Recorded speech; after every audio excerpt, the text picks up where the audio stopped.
Well, hey there, and welcome back to the Pilates Business Podcast. I'm Seran Glanfield, and this is where we talk about building a profitable and fulfilling, sustainable studio business. A studio that's not just busy, but that is actually thriving in every way that you want it to. And I've been helping boutique fitness studio owners to grow profitable and sustainable businesses for over a decade without burning out. So when I say I feel like I've seen it all, I've had these conversations before, I really, really do feel like I have. And I think today's topic really hits a nerve for so many studio owners. And that is what I like to call the revenue illusion. You know what I'm talking about. It's that rush, perhaps on a Sunday night, where you look at the schedule ahead and you see some classes that are full, perhaps even waitlisted, or you see your sessions booked for the week ahead and you've got a nice full schedule and you think, yes, it's going to be a great week. This is fantastic. And then you work through that week, you get to the end of the week, maybe the following week as well. The end of the month hits, and so does payroll and rent and merchant fees and taxes and towel laundry and insurance. And suddenly that busy month doesn't actually look so great anymore. And it can be very deflating because you're working hard and you have so much hope and you have so much invested from a financial perspective and an energy perspective, right? And you're showing up for your clients and you're teaching at your best. You're managing at your best. You're marketing at your best. You're doing it all. And somehow those financial results don't reflect the effort. It's frustrating. And I think that sometimes we have this one thing that might be, I think, one of the biggest traps that we can fall into as an entrepreneur. And that is a trap that I think we all have to kind of get our heads around at some point. And maybe you're in that place right now. And that is where we often equate busyness to profit. So the busier you are, the more successful you are. The busier you are, the more profitable your business is. In fact, we often look at other studios that seem busy and we just naturally assume that they must be doing very, very well behind the scenes. It's not often the case, by the way.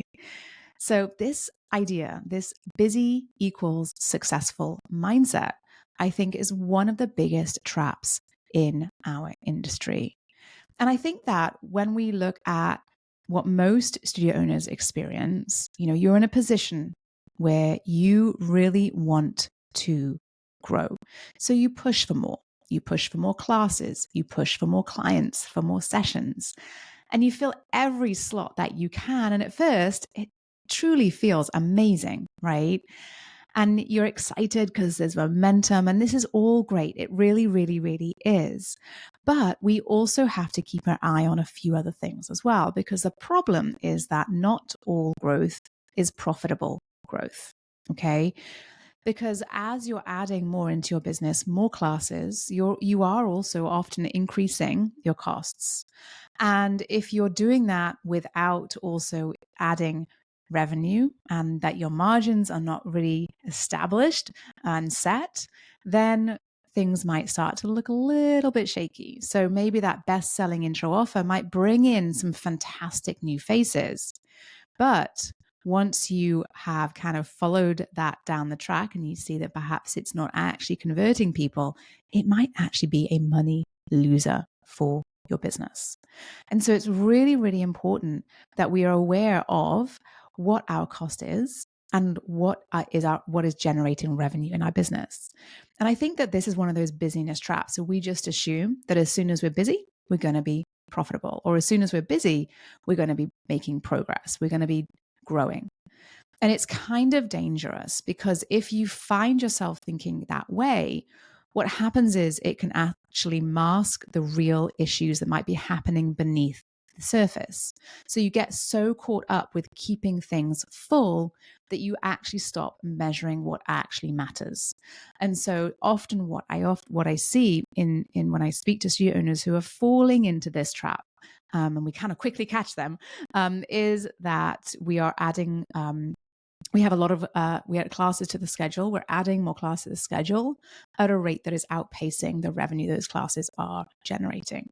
Or we're increasing our cost base by buying more things for the studio, expanding our footprint, perhaps adding more equipment, or perhaps increasing the salary and compensation for our teachers and our other additional team members that often exist in the studio as well, such as marketing, managers, social media folks, and other people who are supporting the business. And what happens is, as you start to increase your costs and you're not keeping an eye on your profit margins, without connecting the two, and you're excited because there's a lot of things that are happening. There's a lot of busyness in the studio. There's a lot of energy in the studio from that perspective. We often don't see what might be happening underneath the surface. And the impact of this is that you're busy with all the things, but you're ending up perhaps exhausted, spinning in circles, doing more, but perhaps earning the same or often less. And so, yes, while we typically associate more clients with a growing business, absolutely, we also want to be very, very aware of how profitable our business is. And so instead of focusing purely on let's just get busier, think about how you can shift towards thinking about what's profitable in my business, what's most profitable, and how can I do more of that. And I think that there's a lot of times where I see that, it's not about effort, honestly. Most studio owners who find themselves in this situation are losing money without realizing it.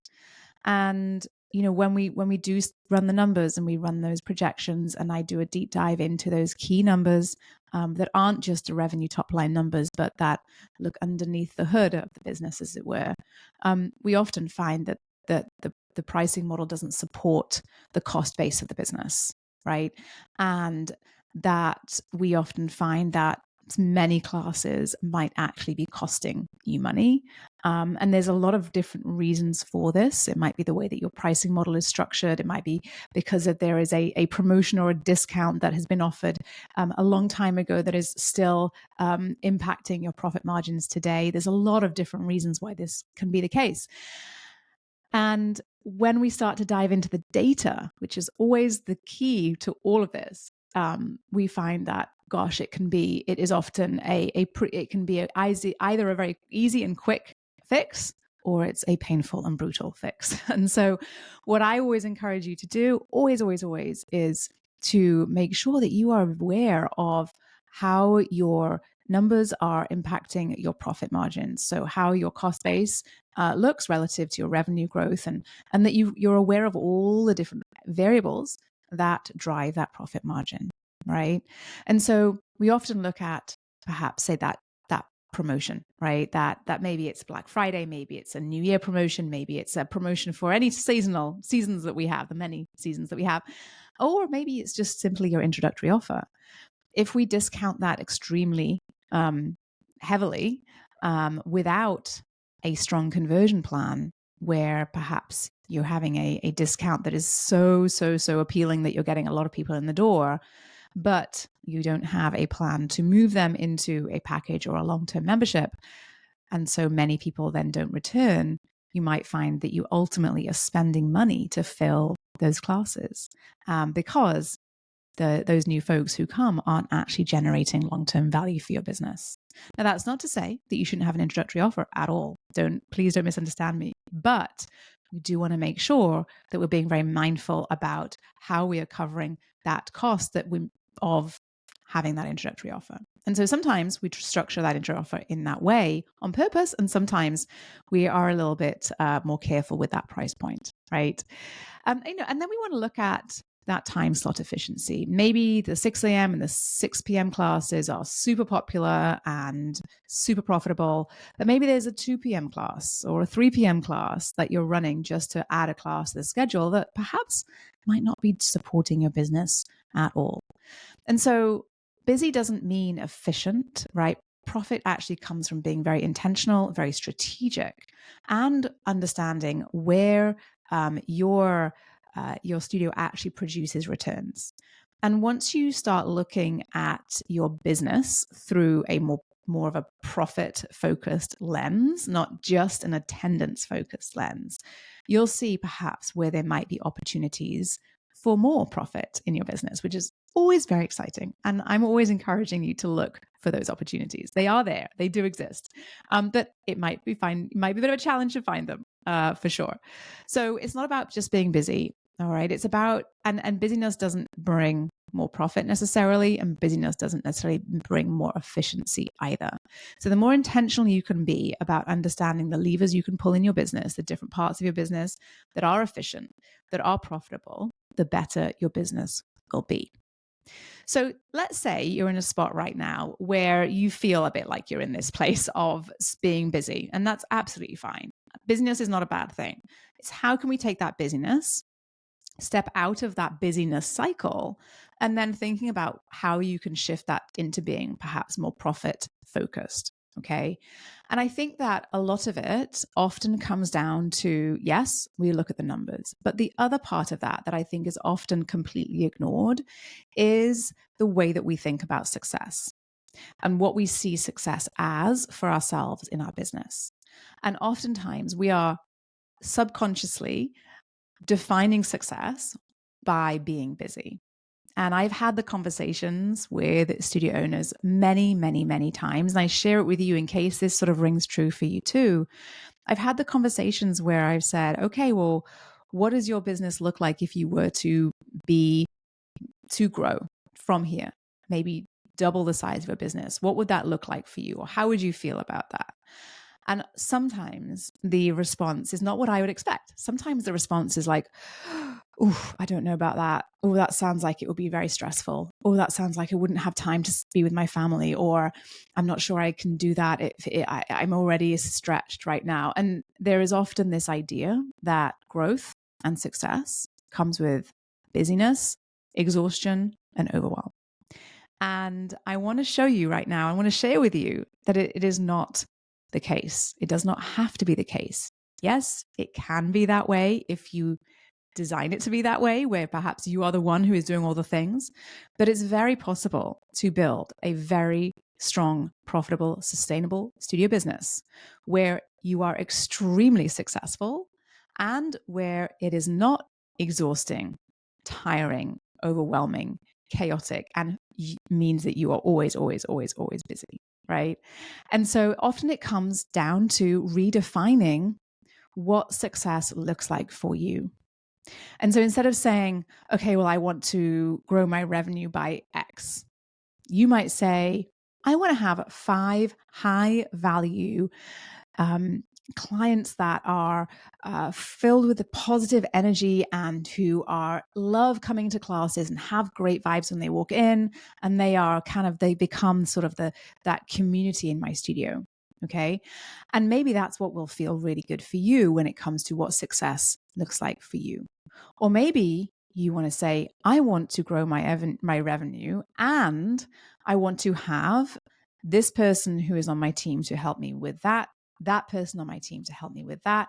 And I want to be able to take 2 weeks off to spend with my family, right? And so when you start to really get clear about what success looks like for you, and you remove that attachment it may have or association it might have to busyness, you might find that you come up with a lot of different solutions to perhaps how you can find yourself moving towards that vision and that version of success that is yours. And I'm the first person to say that everyone has a different version of success. And far too often, I think the other trap that we often fall into is we end up going after someone else's version of success. So, I have to open a second location because that's what success is. That's what success looks like. I have to open 5 locations because that's what successful studios do. And the reality is that no, you get to decide what success looks like and what success looks like for you. And that's exactly the way that you should build your business.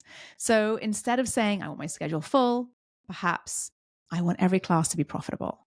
I want every class to run or every session to go in a way that I would love it to go, and then in a way that is aligned with our brand and our goals, right?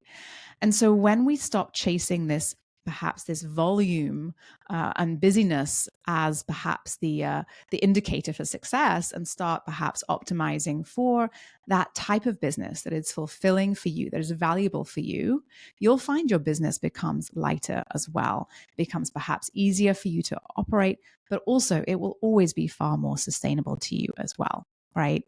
And when you're able to build a business that is profitable, that is easy to run, and that is sustainable to you, my goodness, to me, I think that is perfectly successful for everybody. Right. So you don't need to necessarily be adding more and doing more to earn more. But we do need to focus on the things that really matter and what actually moves the needle.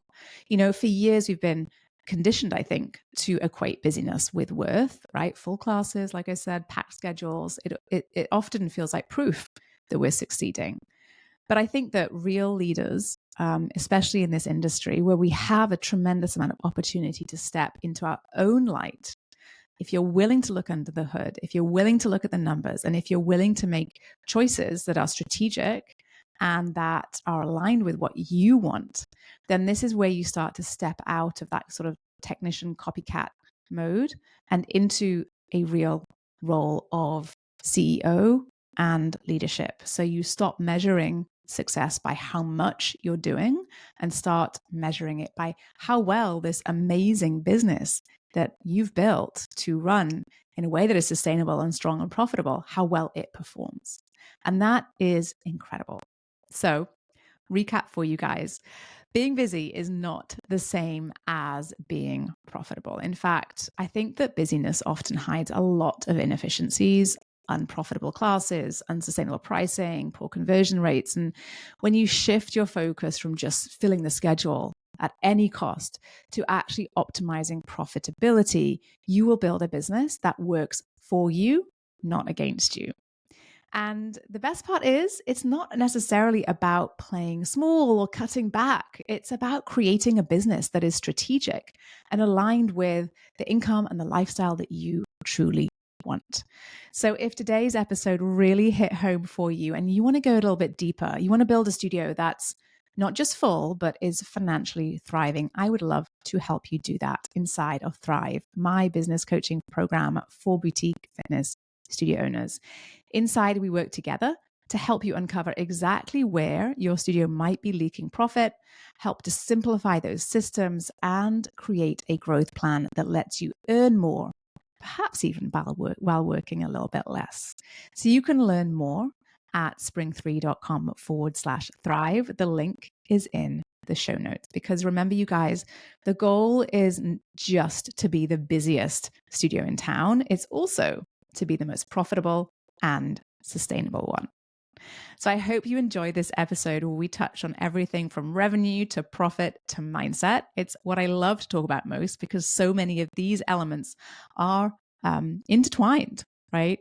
And I hope you enjoyed this. If you did, please go to wherever you're listening to this and rate and review this podcast. It would mean so much to me and help to get this out there into our fabulous community of studio owners just like you. All right. Have a great rest of your week, you guys. I'll speak to you soon.